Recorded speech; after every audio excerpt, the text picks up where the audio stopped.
mic is not working.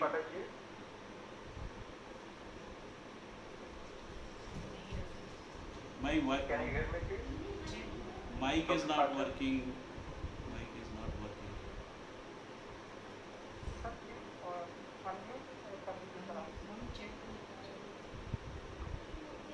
Microphone unmute कर दीजिए sir.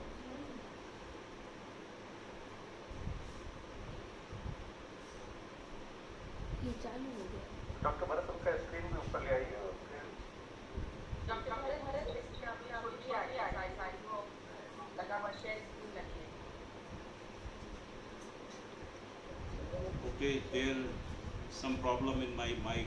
Now you may hear me.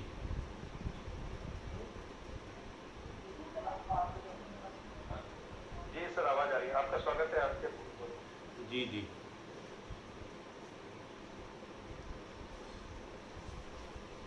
आप सभी को नमस्कार। मैं आज के international webinar revisiting values of Buddhism in modern time, इसमें जो आज हमारे वेबिनार को चेयर कर रही हैं डॉक्टर नीरू मिश्रा। आज के कार्यक्रम के जो मुख्य अतिथि हैं नरेश ब्रजाचार्य जी, वज्राचार्य जी, काशीनाथ जी, संयुक्ता शून्यकता जी, रोशन जी। मैंने इन सब लोगों को सुना और मुझे सुनने के बाद ये समझ में आया कि जिस प्रकार से बुद्ध के विचार को 3 स्तर में बांटा जा सकता है। पहला विचार की उत्पत्ति, दूसरा वर्तमान स्थिति और तीसरा समाधान। तो जब मैं ब्रजाचार्य जी को सुन रहा था तो मैंने ये देखा कि उन्होंने जो अपनी प्रस्तुति दी उसमें पहले समस्याओं को प्रस्तुत किया कि पूरी दुनिया में किस प्रकार से समस्याएं बढ़ रही हैं, पूंजीवाद, इंडस्ट्रियलाइजेशन, ईगोइज्म, वायलेंस बढ़ रहा है। और फिर कोविड का उदाहरण देते हुए उन्होंने समस्या का वर्तमान के साथ जोड़ते हुए उसका ध्रुवीकरण किया और ध्रुवीकरण करने के बाद फिर उन्होंने कुछ समाधान के रूप में जो निराकरण उन्होंने सुझाए जो बुद्धिस्ट दर्शन के संदर्भ में थे। तो एक प्रकार से जो व्यक्ति बुद्धिज़्म का प्रैक्टिस करता है उसके जो थॉट पैटर्न्स है, उसके सोचने का तरीका है, वो समाधान की ओर जाता है। ये बात जो है उनके वक्तव्य से हमको सीखने के लिए मिली।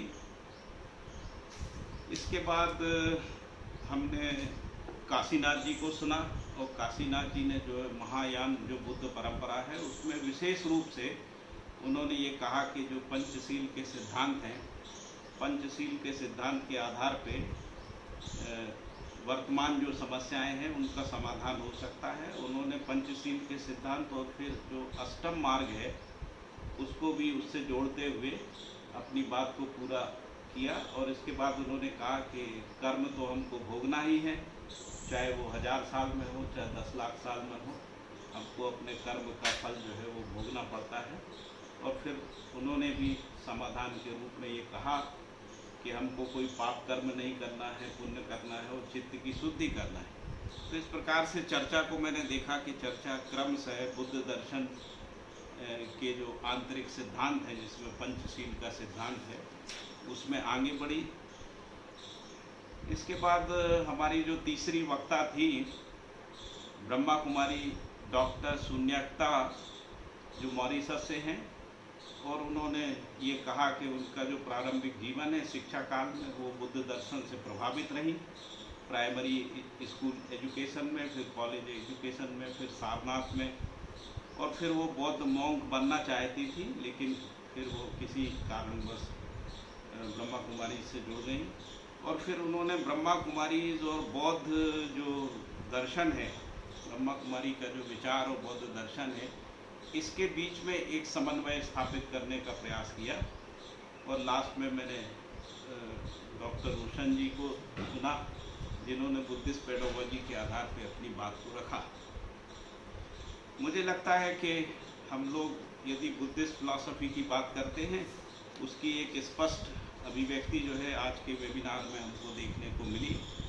तो बुद्ध के जो 3 रत्न हैं जिसमें बुद्ध, धर्म और संघ की बात है और उसी को ये कहा कि बुद्धम शरणम गच्छामि, धर्मम शरणम गच्छामि और संघम शरणम गच्छामि।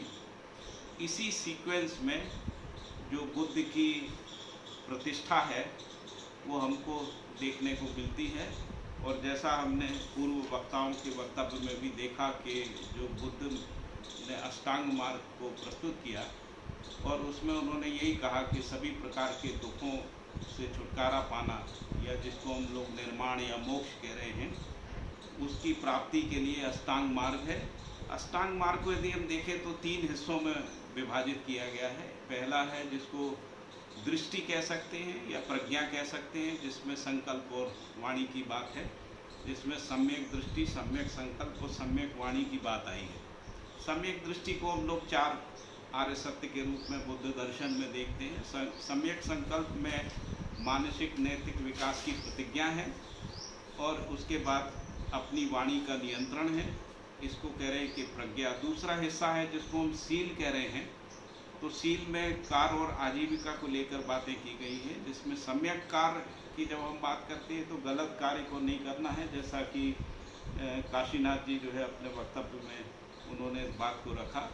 सम्यक आजीविका है, यानी कोई भी ऐसा अवैध व्यापार नहीं करना है। काशीनाथ जी ने इसके बारे में भी बहुत सारा विस्तार से बात रखी है, मैं इसके विस्तार में नहीं जाता हूँ। अभी इतना ही कह सकता हूँ कि सम्यक आजीविका ना होने के कारण से हम लोग प्राकृतिक नियमों के विपरीत उत्पादन प्रणालियों को, विनिमय प्रणालियों को हमने सुनिश्चित कर लिया है। उसी के कारण से दुनिया में ढेर सारी समस्याएं हैं। तो यदि बौद्ध दर्शन की प्रासंगिकता या बौद्ध दर्शन में मूल्य व्यवस्था या उसके वैल्यू स्ट्रक्चर्स को हम देखते हैं तो ये अष्टांग मार्ग से हमको स्पष्ट होता है। इसके बाद तीसरा जो हिस्सा है जिसको वो समाधि कह रहे हैं, जिसमें व्यायाम है, स्मृति है और समाधि की बात है। सम्यक व्यायाम की भी बात जो है बौद्ध दर्शन में अष्टांग मार्ग, जिसको हम लोग मध्यम मार्ग भी कहते हैं, उसमें की गई। सम्यक व्यायाम आज के समय की आवश्यकता है, क्योंकि व्यायाम के अभाव में बहुत सारे रोग जो है हम लोग देख रहे हैं। संयोग से भारत का जो योग दर्शन है वो भी धीरे धीरे पॉपुलर हो रहा है पूरी दुनिया में, और मैं ऐसा देखता हूँ कि सम्यक व्यायाम जो है आज के समय में बहुत ही अनिवार्य कार्यक्रम के रूप में पूरी मानव जाति में प्रतिष्ठित होना चाहिए। इससे बहुत सारे रोगों से मुक्ति मिल सकती है। फिर सम्यक स्मृति है, क्योंकि यदि स्मृति हमारी फॉल्स मेमोरीज के रूप में है, मिथ्या ज्ञान के रूप में है, विपर्य के रूप में है, तो हमारे अंदर ज्ञान को परखने और मानसिक क्षमता को विकसित करने की जो ताकत है वो नहीं आती है। और यदि हमारी चित्त हमारा दूषित है तो चित्त को शुद्ध करने की बात जो है बुद्ध दर्शन में बहुत तरीके से बोली गई है। पतंजलि योग सूत्र में भी चित्तस्य वृत्ति निरोधा योग, इस तरीके से चित्त वृत्ति के निरोध को चित्त शुद्धि के अर्थ में जो है स्पष्ट किया गया है। और चित्त शुद्धि से ही स्मृति की शुद्धि होती है। स्मृति शुद्धि के बिना समाधि की उपलब्धि नहीं है, समाधि के माध्यम से निर्माण प्राप्ति होती है। ये अष्टांग मार्ग में हम लोगों को देखने को मिला।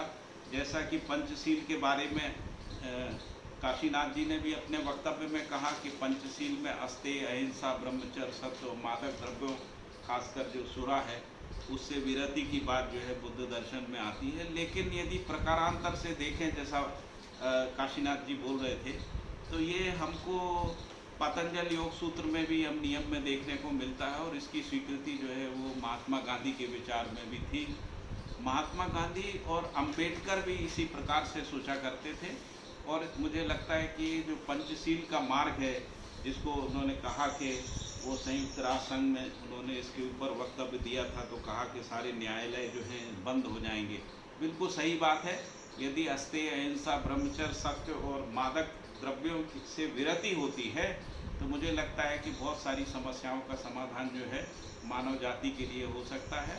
और इस दृष्टिकोण से यदि हम देखें तो बुद्ध ने जो दर्शन या धर्म मानव जाति के सम्मुख दिया वो अहिंसा, दया और करुणा का संदेश देता है। अब प्रश्न आता है कि वर्तमान समय जिसको हम लोग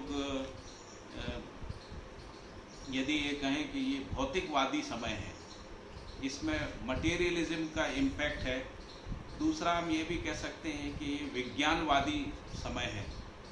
और यदि भौतिकवाद और विज्ञान के सिद्धांतों के मूल में यदि हम देखते हैं तो मुझे ऐसा लगता है कि बुद्ध धर्म ने इसकी नींव रखी थी। बुद्ध धर्म जो है क्रिटिकल थिंकिंग की बात करता था और उसने जो वेदांतिक फिलॉसफी में जो रहस्य का हिस्सा था उसको नकारने का काम किया। और बुद्ध दर्शन ने जो वेदांत में आत्मा, परमात्मा, परलोक के विषय में जो कुछ कहा गया उससे अलग हटके सांसारिकता की ओर दर्शन को, व्यवहार को या आचरण को जोड़ने का काम जो है बुद्धिस्ट फिलॉसफी में हुआ। तो इसलिए यदि मैं कहूँ कि विज्ञान के मूल में जो है बुद्ध दर्शन है, मटेरियलिज्म के मूल में जो है बुद्ध दर्शन है। और मुझे लगता है कि मटेरियलिज्म में जो जिस प्रकार से सोचा गया, जिसमें आत्मा, परमात्मा और परलोक के अस्तित्व को नकारा गया, बुद्ध ने नकारा तो नहीं लेकिन बुद्ध इस विषय में मौन हो गए। और मुझे लगता है कि जो उन्होंने नींव रखी उसी नींव के कारण से मटेरियलिज्म का विचार जो है धीरे धीरे पूरी दुनिया में स्वीकार हुआ और विज्ञान भी उसी दिशा में गया। लेकिन मुझे लगता है कि विज्ञान और मटेरियलिज्म में कुछ अधूरापन है। वो अधूरापन जो है वो वैल्यू सिस्टम के रूप में नहीं है। और कई बार यदि पंचशील के सिद्धांत या अष्टम मार्ग को जो महर्षि बुद्ध ने हम लोगों के सामने प्रस्तावित किया या प्रस्तुत किया, यदि उस अर्थ में हम देखते हैं और 4 आर्य सत्यों को देखते हैं या बुद्ध के जो 3 रत्न हैं, बुद्ध, धर्म और संघ, इस सीक्वेंस को देखते हैं तो एक वैल्यू स्ट्रक्चर की बात जो है वो भर के सामने आती है, जो मटेरियलिज्म में नहीं दिखता है, जो साइंटिफिक जो थिंकिंग है उसमें नहीं दिखता है। साइंटिफिक थिंकिंग जो है एक प्रकार से विशुद्ध भौतिकवादी चिंतन के रूप में देखने को मिलती है। उसमें जो वैल्यू सिस्टम की जो कमी है उसको बुद्ध दर्शन जो है वो पूरा कर सकता है। और मुझे लगता है कि इस पे लोगों को काम करना चाहिए, अनुसंधान करना चाहिए, शिक्षण संस्थाओं को इस दिशा में आगे बढ़ना चाहिए। क्योंकि यदि हम लोग 3 प्रकार की साइंसेस को देखें, एक है जिसको हम लोग खगोल भौतिकी बोलते हैं ना।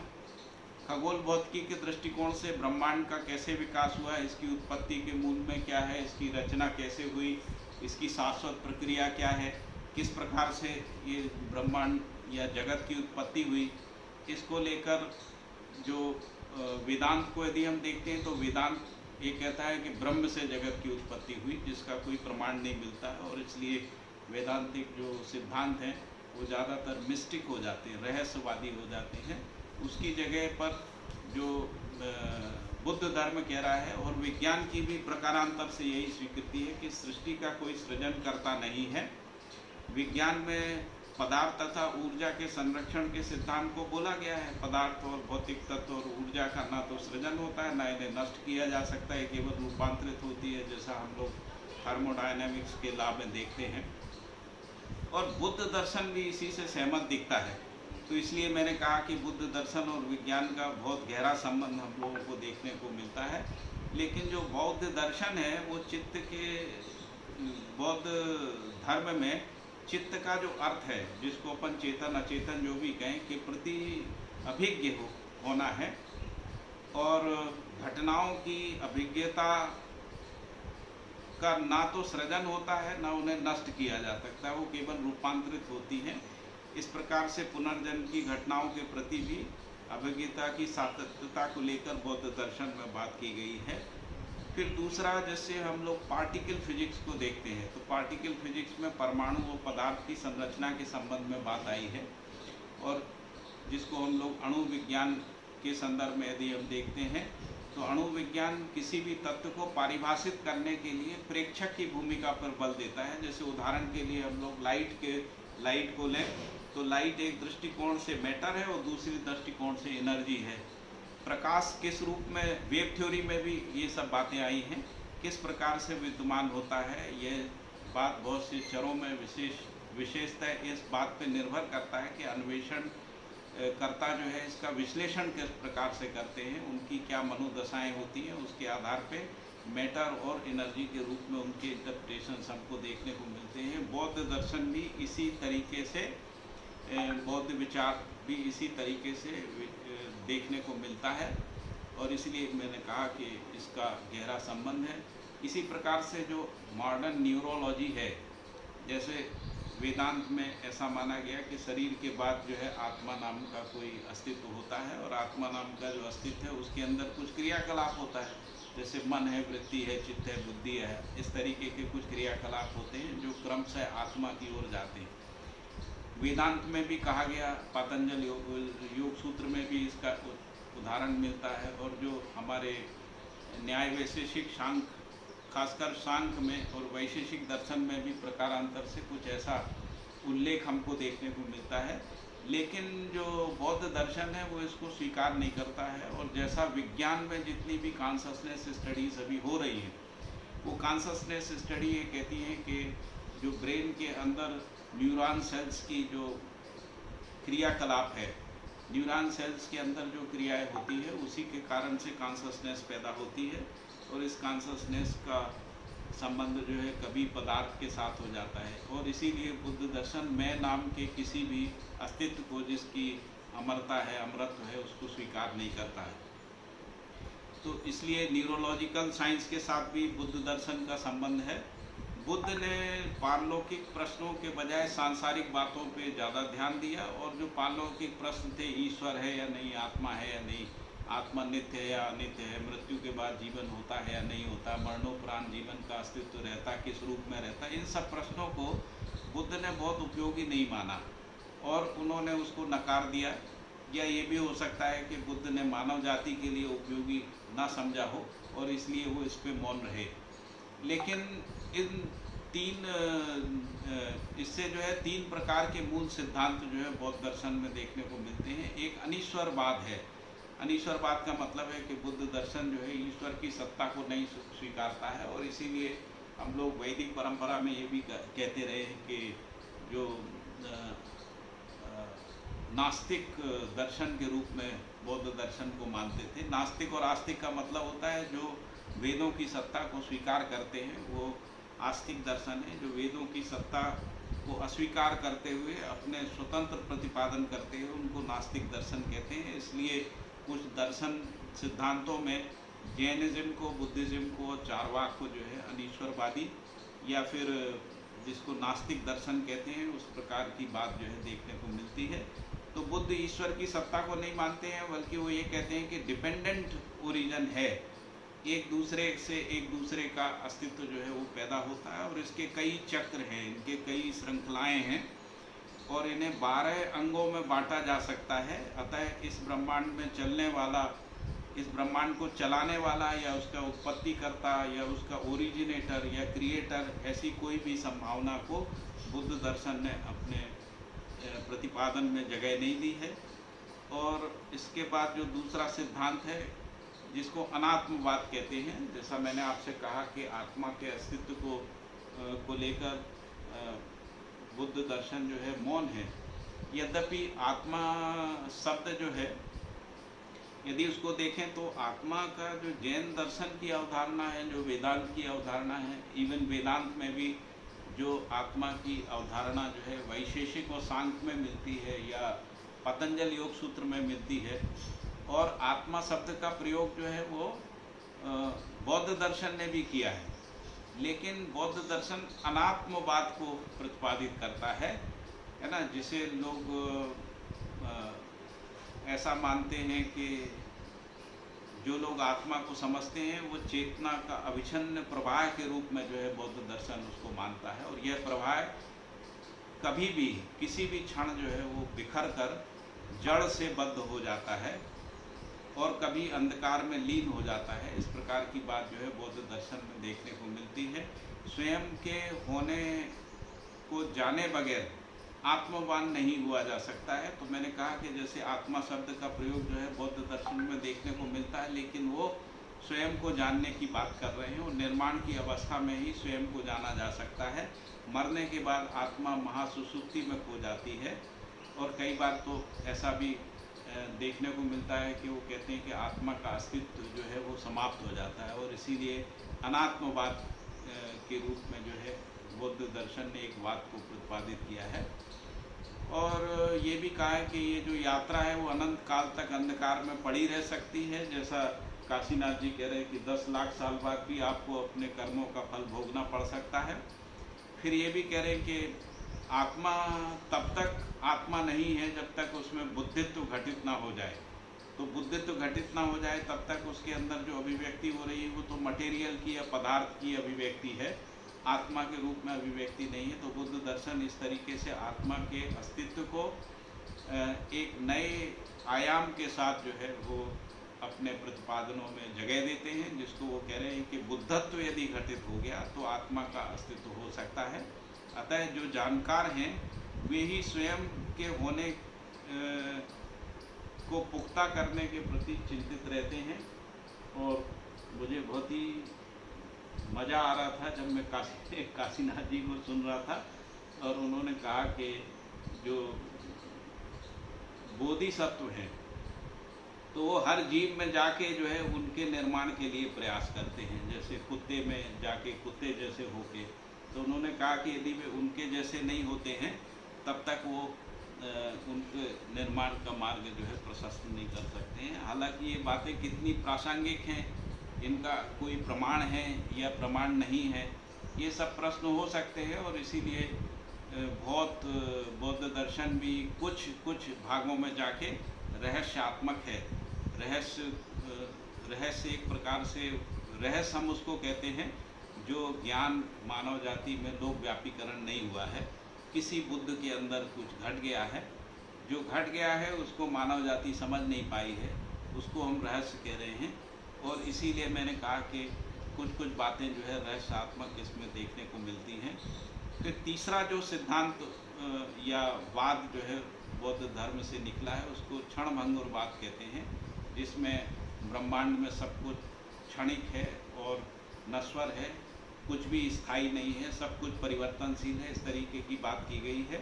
जबकि वेदांत ये मानता है कि ये जो ब्रह्मांड है, ब्रह्मांड में प्रकृति भी अजर अमर अविनाशी है, आत्मा के अमरत्व की भी बात की गई है और ब्रह्म तो नित्य ही है।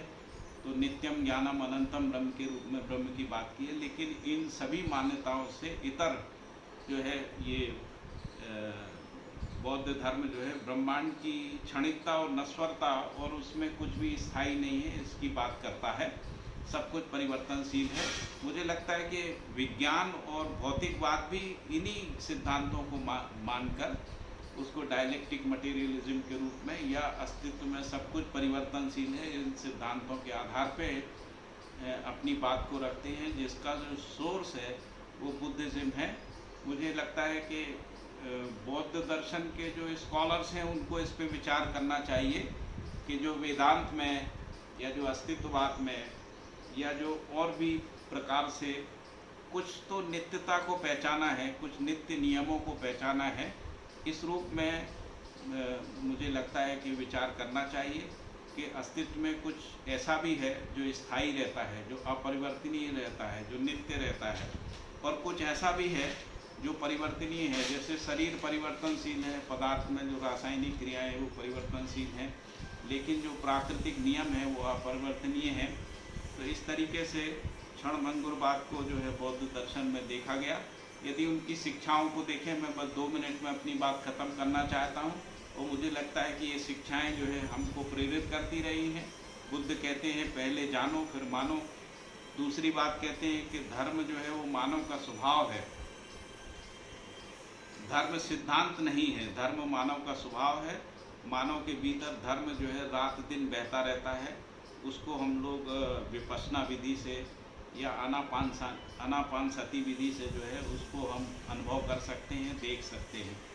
फिर ये कहा कि मानो मत जानो, तो क्योंकि ज़्यादातर जो दर्शन परंपराएं हैं वो ये कहती हैं इसको मानो, तो जानने की ज़रूरत नहीं है, या जानना है तो उसके लिए साधना करना पड़ेगी। उसकी जगह पे बुद्ध की जो शिक्षाएं हैं वो ये कहती है कि ये सब जो है अंधविश्वास है, पोंगापंथी है।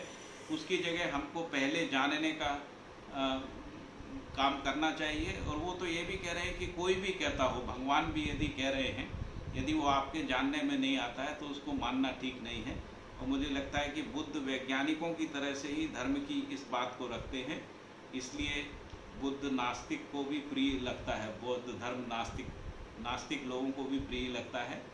परंपरा नहीं, मौलिकता की बात करते हैं। बुद्ध मौलिकता पर जोर देते हैं, पुरानी लीक को पीटने और परंपराओं को अपनाने पर बुद्ध का तनिक भी जोर नहीं था, और इसलिए बुद्ध किसी भी उपदेश या तथ्य को इस कारण से मानने को नहीं कहते हैं कि वो शास्त्रों में लिखा है, किसी ऋषि ने कहा, किसी मुनि ने कहा, भगवान कृष्ण ने कहा है या देवी ने कहा, आदि आदि, है ना। वो कहते हैं कि उसको स्वयं जानने की बात पे जोर देते हैं, और इसीलिए हम ये कह सकते हैं कि वो परंपरावादी नहीं है बल्कि मौलिकतावादी हैं।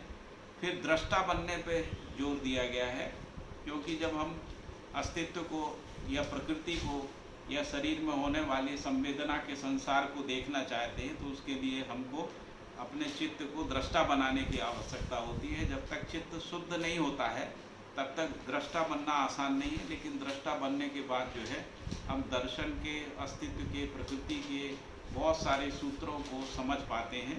दृष्टा बने बिना इनको समझना मुश्किल होता है। बुद्ध के शिक्षाओं में मानवता को सर्वोपरि रखा गया है, मानव कल्याण की बात की गई है, जैसा कि हमारे पूर्व के वक्ता भी कह रहे थे कि मानवता जो है उसके सिद्धांत भी बौद्ध दर्शन से निकलते हैं। बुद्ध की दृष्टि में मानव प्रमुख है, मानव की आज़ादी और मानव के दुख दूर करने की प्राथमिकता जो है बुद्ध दर्शन में दिखती है। तो वो ये तो स्वीकारते हैं कि दुख है, लेकिन वो कहते हैं कि दुख का निवारण है, दुख से मुक्ति हो सकती है, उसका रास्ता है, मार्ग है। फिर जो बुद्ध हैं वो स्वप्नवादी नहीं है, यथार्थवादी हैं, और इसीलिए वो यथार्थता को प्रस्तुत करते हैं। बुद्ध ने सपने नहीं दिखाए कि स्वर्ग में तुमको ये मिलेगा, स्वर्ग में ऐसा होगा वैसा होगा, वो सब बुद्ध ने नहीं किया। तो बुद्ध ने सपने नहीं दिखाए, हमेशा यथार्थ पर जोर दिया, मानने की बात की, जानने पर, मानने को नकारा, जानने पे जोर दिया। ध्यान और बुद्धत्व को प्राप्त होकर बुद्ध ने अपनी जड़ जमीन में ही जमाए रखी, क्योंकि उन्होंने मानवता के इतिहास में आकाश को छुआ, उन्होंने काल्पनिक सिद्धांतों को आधार नहीं बनाया। इसलिए हम ये कह सकते हैं कि वो स्वप्नवादी नहीं है, और आज का समय जो है यथार्थवादिता का है। यदि हम वास्तविकता को या सत्यता को, यथार्थता को हम मानव जाति को अध्ययनगम्य नहीं करा सकते हैं, वो शिक्षा की वस्तु नहीं बन सकता है। इसलिए यथार्थवादी दर्शन की आवश्यकता है, और इसलिए मुझे लगता है कि बुद्ध आज के समय में प्रासंगिक हैं। ईश्वर की नहीं, खुद की खोज की बात उन्होंने की। अच्छा और बुरा, पाप पुण्य को उन्होंने एक व्यवहारिक अर्थ में जो है परिभाषित किया है। फिर कठिन नहीं, सहजता की बात की। उन्होंने कहा कि बहुत कठिन साधनाएं जो है वो सबके लिए संभव नहीं होती हैं, और उन कठिन साधनाओं से जो निष्कर्ष निकालना भी सबके लिए आसान नहीं है। इसलिए बुद्ध जीवन जो है वो सहजता के पक्ष में है। इसीलिए जन जीवन के दुख को दूर कर किए जाने के पक्ष में वो प्रतिपादन करता है, या शिक्षा देता है, या सिद्धांतों को बताता है। इसी प्रकार से बुद्ध ने अंधानुकरण नहीं करने की शिक्षा भी दी है, जो आज के समय में ज़रूरी है। और जैसा कि हम लोग पंचशील के सिद्धांत में कहते हैं, तो हम जब बुद्ध परंपरा में आगे बढ़ते हैं तो हम ये कहते हैं, मैं चोरी नहीं करूँगा, झूठ नहीं बोलूँगा, व्यभिचार नहीं करूँगा, नशा नहीं करूँगा, हिंसा नहीं करूँगा, है ना। विवेकशील होने के लिए 4 आर्य सत्य, अष्टांग मार्ग और 10 पारिमितताओं की बात है, जिसको काशीनाथ जी ने 10 कुशल कर्म के रूप में जिसका उल्लेख उन्होंने किया था। मुझे लगता है कि मैंने अपनी बात आज के संदर्भ में रखने का प्रयास किया है। आप सब लोग ने मुझे समय दिया, उसके लिए मैं बहुत बहुत आभारी हूँ। बहुत बहुत धन्यवाद देना चाहता हूँ प्रोफेसर आशा शुक्ला जी को और डॉक्टर D.K. वर्मा साहब को, जिन्होंने मुझे अपनी बात को प्रस्तुत करने का मौका दिया। और मैंने यहाँ उपस्थित सभी वक्ताओं से कुछ ना कुछ मैंने सीखा है, और मुझे लगता है कि ये जो मेरी सीखने की प्रवृत्ति है ये बौद्ध दर्शन से या बौद्ध परंपरा से ही आई है। आप सब लोगों का बहुत बहुत धन्यवाद। सभी को नमस्कार। धन्यवाद डॉक्टर साहब पाठक जी, आपने निश्चित ही बहुत ही सुंदर शब्दों में बौद्ध धर्म की आत्मिक व्याख्या प्रस्तुत की।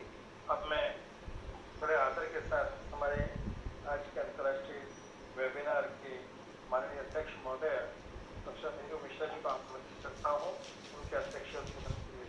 मैं request you madam to kindly deliver the address chairperson of this international webinar, professor Neeru Mishra. Thank you doctor Verma. मेरी आवाज़ आ रही है?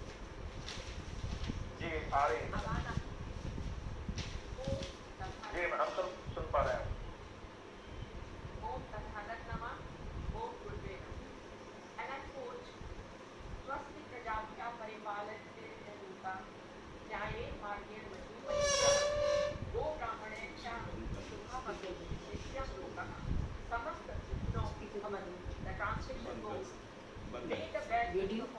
सब बंद है। conducted by one powerful and mighty. Leaders lead with law and justice. Made a success with all universities and scholars